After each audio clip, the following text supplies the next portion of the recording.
بسم الله الرحمن الرحیم. په تیر درسونو کې موږ تاسو په کویک بوکس پروګرام کې په کسټمر مینو کې تر انټر ټایم او دغه مربوطه کمانډونو باندې خبرې کړې وې. که چیرې تاسو متوجه شئ دلته موږ سره یو کمانډ دی په نوم د اسس فاینانس چارجز. دا کمانډ زمونږ ستاسو څخه پاتې وو، په دې خبرې نه وې کړې او نن به په دې خبرې کوو، په چینج آیټم پرایس باندې به خبرې کوو او دوه نور کمانډونه دي چې یو په نوم د بل ټرکر او بل په نوم د انکم ټرکر یادېږي.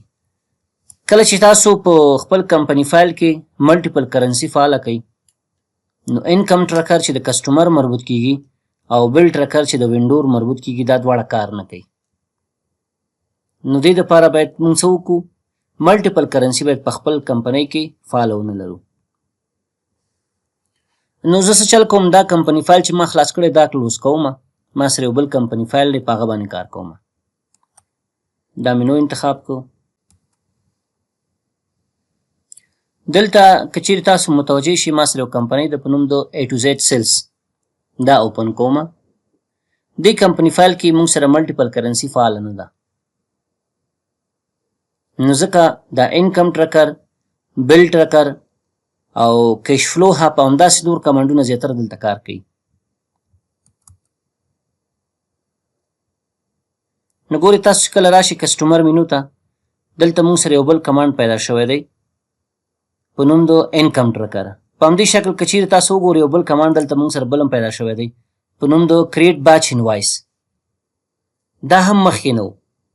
نو کریټ باچ انوایس، انکم ټرکر، چینج آیټم پرایس، اسس فاینانس چارجز او یو بل کمانډ چې په نوم د بل ټرکر دی، په دې خبرې کول. خیر سره اول راځم په اسس فاینانس چارجز باندې زه خبرې کوم تاسو سره. دا اسس فاینانس چارجز کمانډ چې دی دا د کسټمر مربوط کیږي ځکه کسټمر مینو کې راغلی دی.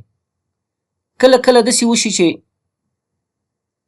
زمونږ څخه کسټمر جنس واخلي یا یو خدمات واخلي په قرضو باندې او هغې سره موږ داسې یو پیمنټ ټرمز سیټ کړی، یعنې داسې یو تفاهم هم کړی چې وروره کله تاسو زمونږ د خدماتو نه استفاده کوئ په 15 ورځې یا 13 ورځو کې به دا پیسې موږ ته پرداخت کوي. نو اوس داسې کله کله کېږي چې یو کس هغه 13 ورځې یا 15 ورځې هم پرې تېرې شي پیسې نه راکوي. نو داسې صورت کې موږ په هغه مشتریانو باندې چې په هغه باندې تاریخ تیر شوی وغواړو چې ایکسټرا چارجز اپلای کړو، هغه دپاره موږ بیا د دې کمانډ څخه استفاده کوو. ګورئ زه راځم کسټمر سنټر ته. دلته چې کله راشي تاسو، دلته ما سره دوه دانې کسټمران دي، یو په نوم د منسټري آف ایجوکیشن یادېږي، بل په نوم د منسټري آف فاینانس یادېږي. د ده په هیسټري کې هم انوایس شته، د ده په هیسټري کې هم انوایس شته. که چیرې تاسو په دې باندې کلیک وکړئ او دې خوا ته متوجه شئ، دلته دوی سره موږ داسې پیمنټ هم سیټ کړی دی چې دا کس چې کله ما څخه جنس اخلي نو په 15 ورځو کې یا د 15 ورځې په مدت کې باید دا ماته پیمنټ وکړي. نو اوس دا انوایس زه ګورم چې په ده باندې څومره وخت تیر شوی دی. نو تاسو وګورئ دا انوایس چې موږ جوړ کړی په کوم تاریخ هم جوړ کړی؟ د اکتوبر په اول تاریخ هم جوړ کړی، یعنې د 10مې میاشتې په اول تاریخ، او اوس دی موږ سره د 10مې میاشتې 26م تاریخ. نو دې باندې تقریبا 6 ورځې تېرې شوي دي. نو اوس دغسې کسانو باندې که ته غواړې چې ایکسټرا چارجز اپلای کړې، بیا د دې کار د ترسره کولو لپاره موږ تاسو د دې کمانډ څخه استفاده کوو، اسس فاینانس چارجز.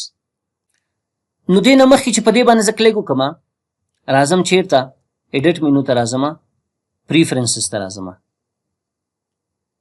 پریفرنسز کې دلته ګوره موږ سره یو بخش دی په نوم د فاینانس چارج. دلته چې راغلی بیا به راشي کمپنی پریفرنسز ته. په اول ځل دلته باید موږ تاسو یو څه تنظیمات وکړو. دا چې دلته مخکې تنظیمات شوي دي نو په دې خاطر کله چې تاسو په دې کمانډ باندې کلیک وکړئ، په دې کمانډ باندې موږ ته دا صفحه راوړي. یعنې په اول ځل چې کله تاسو دې کمانډ څخه استفاده کوئ دا آپشن موږ ته نه راوړي. څه شی راوړي؟ موږ ته دغه پریفرنسز آپشن یې راوړي ما ته وایي اول تاسو تنظیمات وکړئ، هغه نه وروسته بیا تاسو کولی شئ چارجز اپلای کړئ. دلته کې اولین پوښتنه چې موږ نه کوي هغه دا ده، ما ته وایي چې انول انټرست ریټ فیصدي تاسو مشخص کړئ. کله کله که چیرې تاسو د بعضې مشتریانو څخه سود اخلئ، انټرست سود اخلئ، نو کوم پیسې چې تاسو هغې ته ورکوئ دغه په مقابل کې 100% سود په هغه باندې چارج کوئ. ما ورته 15% ولیکل. افغانستان کې خو سود نشته، خو دا 15% ما ورته ولیکل. دغه نه لاندې بل آپشن چې دی ما ته لیکلي دي، زموږ څخه پوښتنه کوي چې مینیمم فاینانس چارجز څومره اپلای کوي تاسو په کسټمر باندې. که یو مشتری په وخت باندې پیمنټ نه کوي، په هغه باندې هغه چارجز څومره اپلای کوي؟ زه ورته 1500 افغانۍ. کله چې یو مشتری هغه کم ورځې چې موږ ورته تعین کړي هغه پرې واوړي او موږ ته پیسې رانه کړي 1500 روپۍ دې په هغه باندې څه شي؟ چارج. بل ګریس پیریډ یا ډیز چې لیکلی دی، که چیرې ستاسو په یاد دغه مشتری سره موږ داسې پیمنټ ټرمز کړی چې وروره دا باید موږ ته د 15 ورځې په مدت کې همیشه پیسې راکوي یا موږ ته د پیمنټ کوي چې کله موږ څخه جنس اخلي. خو که چیرې ته غواړې دلته څه نورې ورځې هم تخفیف غوندې ورکړې، نو هغه تاسو کولی شئ دلته ولیکئ. زه ورته یم د 15 ورځو نه اضافه 15 ورځې نور هم دا حق لري چې دا پیسې موږ ته پیمنټ وکړي، یعنې تر 20 ورځو پورې اوس حق لري. 20 ورځو پورې په ده باندې فاینانس چارجز نه اپلای کېږي، ځکه ګریس پیریډ چې موږ 15 ورځې نور هم ورته واچولې. نو 15 او 15 20 ورځې شوې. 20 ورځو پورې کله چې په یو چا باندې 20 ورځې تېرېږي، کویک بکس په هغه باندې فاینانس چارجز نه اپلای کوي. بغیر د هغه نه که د 20 ورځو نه زیاتې شوې، بیا کویک بکس اټومیټیکلي دا 1500 افغانۍ په هغه څه کوي؟ چارج کوي. کله چې موږ تاسو د کسټمر څخه فاینانس چارجز اخلو، دا زموږ ستاسو لپاره عواید دي که نه دي، نو موږ باید دلته په چارټ اف اکاونټ کې یو انکم اکاونټ ولرو په نوم د فاینانس چارجز انکم. نو زه اوس ګورم چې دا موږ سره شته که نشته دی. ګوره چې کله ما فاینانس ولیکو نو دا خپله ما سره پیدا شو، دا مخکې د مخکې نه جوړ شوی و. که نه و جوړ، تاسو کولی شئ د اډ نیو د طریق نه دا څه کوي؟ جوړه کړي. نو ما سره دا جوړ دی، نوم یې دی فاینانس چارجز انکم او ټایپ چې دی ادر انکم انتخاب شوی دی. دغه نه لاندې دلته کالکولیټ چارجز فرام، زه ورته ډو ډیټ اخلم. زه ورته یم چې کوم ډو ډیټ چې ما د کسټمر دپاره تعین کړی دی پلس ګریس پیریډ، که په دې باندې وخت واوښته نو تاسو به څه چل کوئ؟ 1500 افغانۍ به په کسټمر باندې چارج کوئ. اوس موږ تاسو سیټینګ وکړو، بالکل سیټینګ وشو، اوکې به کلیک کوئ. اوس به راشئ دلته کسټمر مینو ته او دې ځای کې به څه واخلئ؟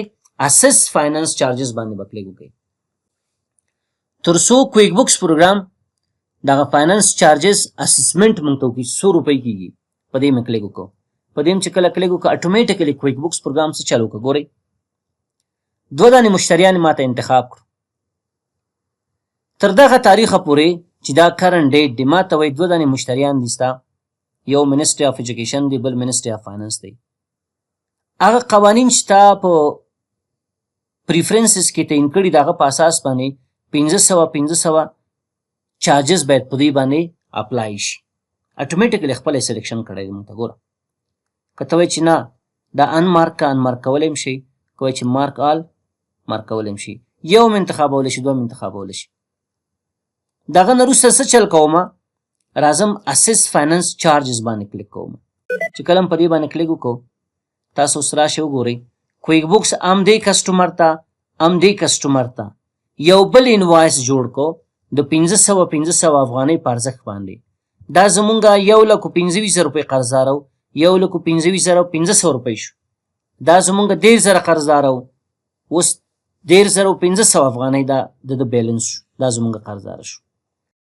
نو د اسس فاینانس چارجز کمانډ څخه مونږ په دې شکل استفاده کوو. دغه نه بره که چیرې تاسو وګورئ بل کمانډ چې مونږ سره دی په نوم د کریټ بیچ انوایس یادېږي. زه څه چل کوم؟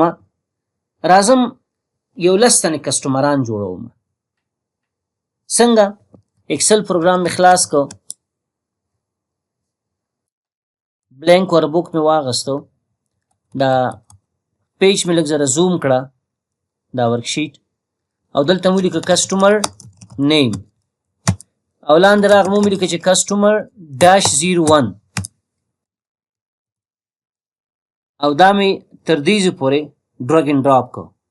10 تنې کسټمران ما سره جوړ شو. دا نومونه مې کاپي کړو، راغلم کویک بوکس پروګرام ته، نیو کسټمر ته، ملټیپل کسټمر اور جاب مې انتخاب کړ او هغه مې ټول دلته پیسټ کړو. کنټرول وی د هغه نه وروسته سیف چینجز باندې مې کلیک وکړو.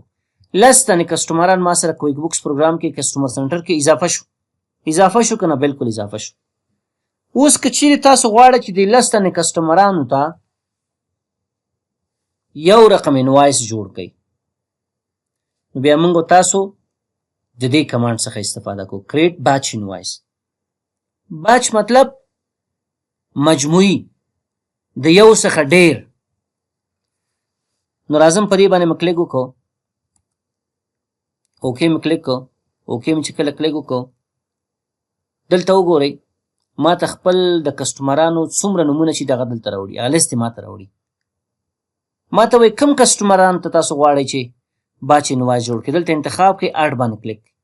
دلته کولی شي تاسو فلټریشن هم وکړئ، یو مشخص 2-3 کسټمران که سرچ کوئ دي ځینې سرچ کولی هم شئ. مثلا ما احمد ولیکو، سرچ کلیک کوئ، احمد ما ته راوړي. زه ته ریسیټ نه، ټول کسان ما ته راوړه. که ټول دې پکار وي سلیکټ آل کلیک که، اډ کلیک که، دې خو ته به راشي. زه ته چې نه کلیر آل، ټول مې نه دي پکار. یو مې دا پکار دی، کسټمر 1 دا مې اډ کا خو ته، کسټمر 2 دا مې اډ کو، 3 دا مې اډ کو، 4 5 غواړم د 5 نفرو ته یو قسم انوایس جوړ کړم. دغه نه وروسته راغلم نیکسټ باندې مې کلیک وکړو. اوس تاسو دلته کولی شئ د آیټم سلیکشن وکړئ، که هغه سروس آیټم اوسي که انوینټري پارټ اوسي. دلته کرنټ ډیټ خپل انتخاب شوی دی، په دې معنا چې تاسو چې انوایس جوړوئ په دغه تاریخ یې جوړوئ، یا که چیرې د تیر تاریخونو انوایس جوړوئ تاسو تاریخونه چینج کولی هم شئ. زه ته تاریخ صحیح ده. آیټم کې تاسو باید سلیکشن وکړئ چې د څه شي انوایس تاسو جوړوئ. زه ورته یم چې یو د کویک بوکس ټریننګ انوایس دی، بل د ټیکنیکل سپورټ دی، بل هم د ایچ پی پروجیکټور دی، او بل هم د کویک بوکس ټریننګ دی، او بل هم ټیکنیکل سپورټ دی. آیټمز تاسو یو شی هم انتخابولی شئ، متفاوت هم انتخابولی شئ. کوانټیټي کې ټول ته یو یو ولیکو، یو یو یو یو یو. که یو شی انتخابوي هم مشکل نشته. مثلا دغه ټول د کسانو دپاره دا زما کوم کسټمران چې دي دې ټول ته ما د کویک بوکس ټریننګ ورکړو، مشکل نشته دی، یو شی هم انتخابولی شي. آیټم متفاوت هم کولی شي، یو شی هم کولی شي. ریټونه دا د مشخص ما ته وښودلو چې د 3,000 شو، د بل هم 3,000. مکمل دا ټول انوایسونه د 100 افغانۍ شو، د 15,000 افغانۍ. دې ځینه که تاسو خپل کسټمر ته کوم میسج انتخابوي هم کولی شي. د هغه نه وروسته نیکسټ باندې مې کلیک وکړو او دلته ما ته معلومات راکوي چې وروره دغه کسټمرانو ته ستا انوایس جوړ شو. سټیټس وګوره، اوکې اوکې اوکې. کریټ انوایسز باندې کلیک وکړئ، نو انوایسونه به جوړ شي. دلته مې کلوز باندې کلیک وکړو، ګورئ کسټمر 1 100 روپۍ قرضدار شو زما، 15,000. کسټمر 2 هم 15,000، کسټمر 3 هم 15,000، کسټمر 4 5 ټول. یعنی یو رقم آیټم مونږ غواړو ټولو مشتریانو ته انتخاب کوو، د هغه په اساس باندې ورته انوایس جوړ کړو. نو د دې کار د ترسره کولو دپاره مونږ تاسو د کریټ باچ انوایس څخه استفاده کوو. البته دې کې شرط دا دی ګوره ښه چې تاسو صحیح د مختلف آیټمونه انتخابولی شي، سروس آیټم، انوینټري پارټ، خو خبره دا ده چې ټولو کسټمرو ته هماغه یو شی په کار اوسي چې تاسو په یو انوایس کې انتخاب کړو. نو بیا دا کمانډ موږ استعمالو کو.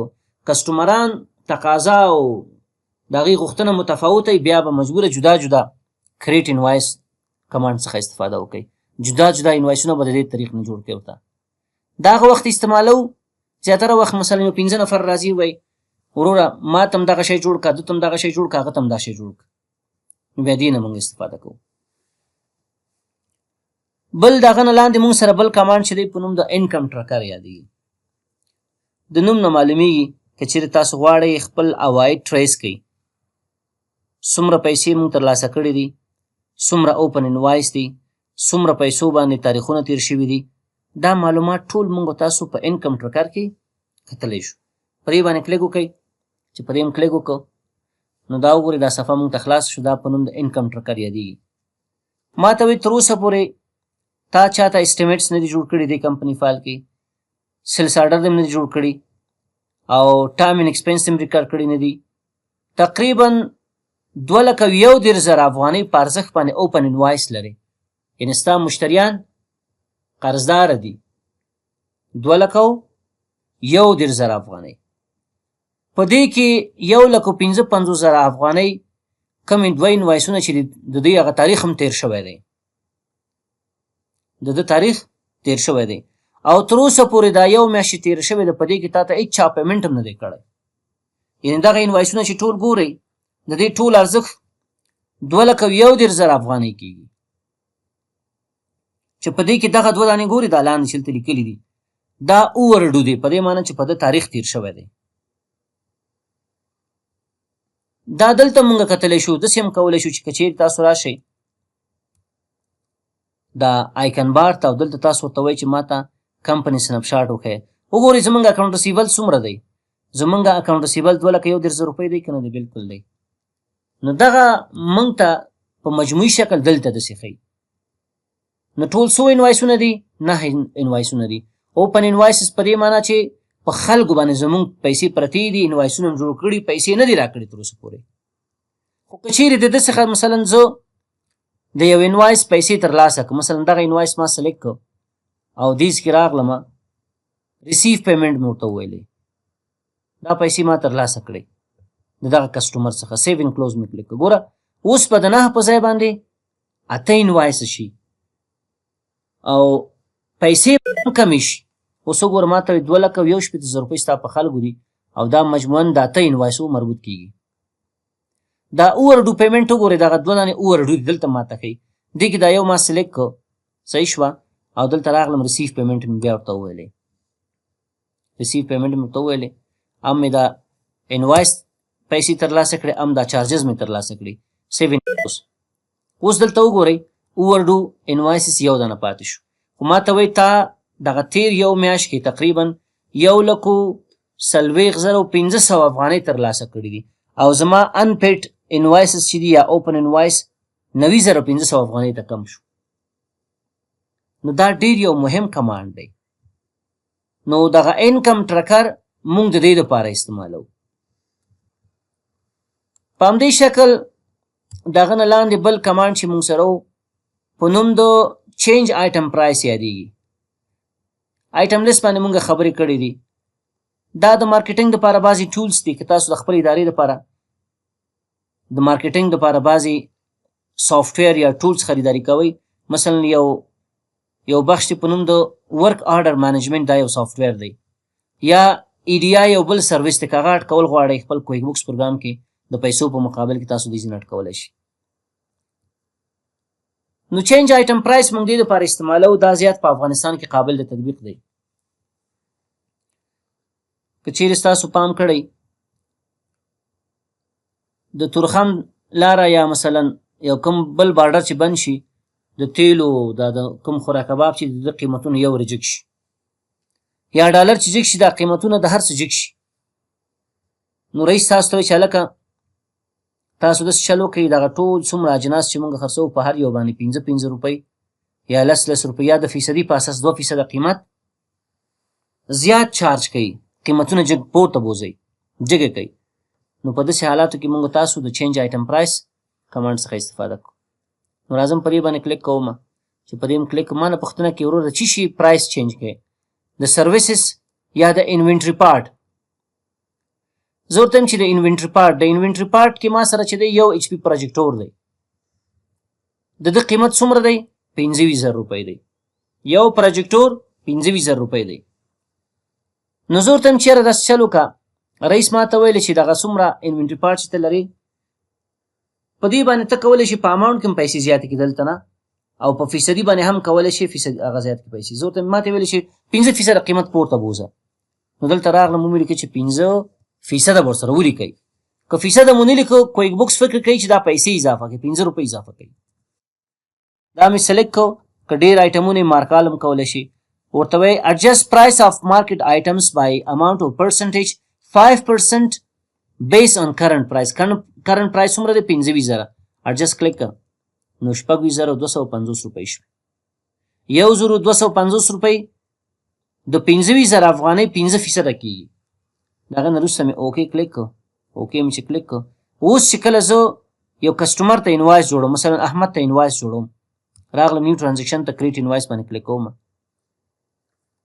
د چی شي انوایس جوړې د ایچ پی پروجیکټور ما ته د قیمت 100 روپۍ دی 26,250 روپۍ. که چیرې قیمت بیرته ټیټوې راشه چیرته چینج آیټم پرایس ته راشه صحیح شوه انوینټري پارټ مې واغستو دا مې سلیکټ کړه داسې. اوس که چیرې زه فیصدي ولیکم ورته 5% څه چل کا کم کا نو تاسو به څه چل وکئ اول به ولیکئ منفي بیا 5 بیا به فیصدي ورسره ولیکئ. دلته مونږ داسې نه لرو چې مطلب higher than or lower than higher or lower than دا شی مونږ سره نشته دی. هغه که چیرې ستاسو پام کړی هغه مونږ سره په پرایس لیول لیست کې و چې کسټمر مربوط کېدله نو په دې کې نشته. دلته به تاسو منفي لیکئ. نو اوس که چیرې زه اډجسټ باندې کلیک وکړم ګورئ ما ته 4,930.50 روپۍ راوړي. پوره هغه 1,250 روپۍ نه کموي. ولې نه کموي؟